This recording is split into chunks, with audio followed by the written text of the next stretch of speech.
Big Pig by Ruby. Ernie was no ordinary pig. Ernie was a very special pig because he played for Bath Rugby. Ernie was the biggest, smelliest and loudest pig that ever played rugby. Ernie played in the front row as a hooker, and wherever he went he was sure to cause an upset. No team enjoyed playing against him, as he was over 40 stone of heavyweight pork, and he could flatten any player in his way. It wasn't just other teams that didn't like Ernie, his own teammates didn't like him much either. After big games, the Bath Rugby team liked to sit in hot baths, but as Ernie was captain, he made them all sit in a bath of hot mud. And when they won a game, Ernie would take them out for a team celebratory meal of potato peelings and apple cores served in a big silver trough. Sam Bennett, aged 12. It was midnight and the fog rolled through the wet streets of Bath. The men staggered home telling jokes and singing songs.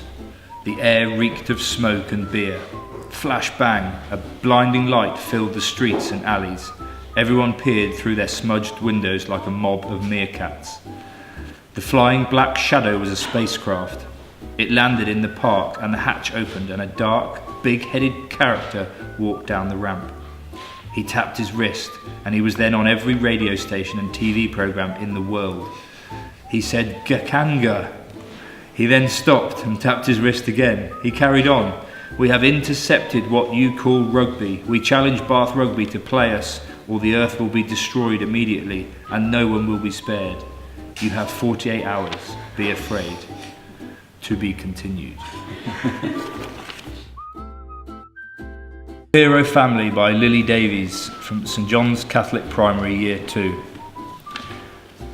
Once there lived a gentleman who was strong and brave and was a superhero. One beautiful night the gentleman was looking for villains and there was a crash, and all of a sudden out came in the mist a beautiful lady. When they first had a glimpse they knew they were going to marry one day.